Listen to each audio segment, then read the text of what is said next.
একটি red notice আর বিশ্ব রাজনীতির তোলপাড়। চোখের সামনে যখন কোনো অন্যায় বছরের পর বছর ধরে চলতে থাকে, তখন প্রকৃতির চাকাও একসময় উল্টো ঘুরতে শুরু করে। আজকের আন্তর্জাতিক খবরের কাগজগুলো যারা দেখেছেন, তারা নিশ্চয়ই একটি বড় খবর এতক্ষণে দেখে ফেলেছেন। তুরস্কের আদালত থেকে সরাসরি ইসরায়েলের প্রধানমন্ত্রী বেনিয়ামিন নেতানিয়াহুর বিরুদ্ধে আন্তর্জাতিক গ্রেফতারি পরোয়ানা জারি করা হয়েছে। অপরাধটা কি ছিল জানেন?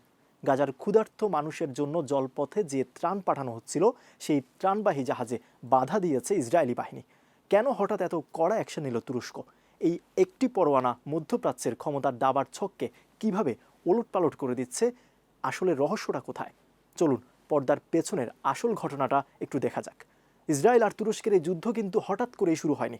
তুরস্কের বিচারমন্ত্রী আকিন গুরলেক গতকাল রাতে হঠাৎ সামাজিক যোগাযোগ মাধ্যমে একটি ঘোষণা দেন। তিনি পরিষ্কার করে বলেন, আন্তর্জাতিক ত্রাণ বহরে বেআইনিভাবে বাধা দেওয়ার কারণে নেতানিয়াহু এখন একজন ওয়ারেন্টভুক্ত আসামি।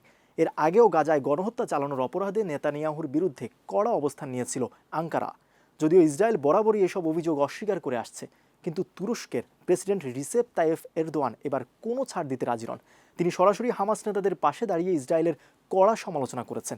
এই আইনি লড়াইয়ের ফল কতটা মারাত্মক হয়েছে জানেন? দুই দেশের মধ্যে সমস্ত রকমের ব্যবসা বাণিজ্য এখন পুরোপুরি বন্ধ। এমনকি আকাশপথে কোনো সরাসরি বিমানও আর চলাচল করছে না। অর্থাৎ কূটনৈতিক যুদ্ধ এখন এক চরম পর্যায়ে গিয়ে ঠেকেছে। আমাদের সাধারণ মানুষের মনে প্রশ্ন হতেই পারে, ভূমধ্য সাগরের ওপারে কে কার বিরুদ্ধে ওয়ারেন্ট জারি করলো, তাতে আমাদের কি এসে যায়? কারণ এই সংঘাতের সাথে জড়িয়ে আছে আন্তর্জাতিক সমুদ্র সীমার নিরাপত্তা আর বিশ্ববাজারের অস্থিরতা। গাজাগামী ফিলিস্তিনপন্থী ত্রাণবাহী জাহাজ নিয়ে দুই দেশের মধ্যে এই ধরনের লড়াই কিন্তু এবারই প্রথম নয়। চলুন ইতিহাসের পাতা থেকে একটু ঘুরে আসি। সময়টা ছিল 2010 সাল। গাজাগামী একটি মানবিক ত্রাণবাহী জাহাজে মাঝরাতে হঠাৎ কমান্ডো অভিযান চালায় ইসরায়েলি নৌবাহিনী। সে হামলায় 10 জন তুর্কি নাগরিক জেলের ভেতরে ও জাহাজের উপর নির্মমভাবে নিহত হন। সেই রক্তক্ষয়ী ইতিহাস দুই দেশের সম্পর্ককে তছনছ করে দিয়েছিল। আর আজ বছরের পর বছর পার হওয়ার পরেও সেই একই ইতিহাসের পুনরাবৃত্তি ঘটেছে। ক্ষমতার দম্ভে যখন ক্ষুধার্ত মানুষের মুখের খাবার কেড়ে নেওয়া হয়, তখন বুঝতে হবে এটি কেবল রাজনৈতিক বিরোধ নয়, এটি আসলে ক্ষমতার এক নিষ্ঠুর প্রদর্শন। এই ঐতিহাসিক জিওপলিটিক্যাল সংঘাত নিয়ে আন্তর্জাতিক আইন বিশেষজ্ঞরা ঠিক কী ভাবছেন? তারা মূলত দুটি বড় সংকটের কথা বলছেন। প্রথমত, আন্তর্জাতিক সফরের উপর নিষেধাজ্ঞা। আইনজীবীরা বলছেন, তুরস্কের এই রেড নোটিসের কারণে নেতানিয়াহু বিশ্ব ভ্রমণ এখন এক বিরাট ঝুঁকির মুখে পড়বে।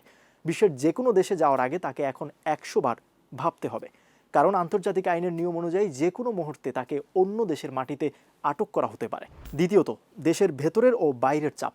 বিশ্লেষকদের মতে, নিজের দেশের ভেতরের ক্ষমতা টিকিয়ে রাখা এবং একই সাথে আন্তর্জাতিক আদালতের এই চর সামলানো নেতানিয়াহুর জন্য এখন এক কঠিন পরীক্ষা। পশ্চিমা বন্ধু দেশগুলোর কাছেও তার আইনি গ্রহণযোগ্যতা এখন দিন দিন নেমে যাচ্ছে শূন্যের কোঠায়। বিশেষ করে গাজার এই মানবিক সংকটকে পুঁজি করে মধ্যপ্রাচ্যে তুরস্ক যেভাবে মুসলিম দেশগুলোর একক নেতা হিসেবে নিজেদের প্রতিষ্ঠিত করেছে, তা তেল আবিবের নীতি নির্ধারকদের কপালে চিন্তার ভাঁজ ফেলে দিয়েছে। এই আইনি লড়াই তাই শুধু আদালতের টেবিলেই সীমাবদ্ধ নেই, এটি এখন রূপ নিয়েছে এক রক্তক্ষয়ী মনস্তাত্ত্বিক যুদ্ধে। তাহলে শেষ কথা কি দাঁড়ালো? বিশ্বের বড় বড় ক্ষমতাশীল দেশগুলো যখন আন্তর্জাতিক আইন নিয়ে কেবল ফাঁকা বুলি ছাড়ে, তখন তুরস্কের এই একটি আইনি পদক্ষেপ পুরো মধ্যপ্রাচ্যের রাজনীতিতে এক নতুন বার্তা নিয়ে এসেছে।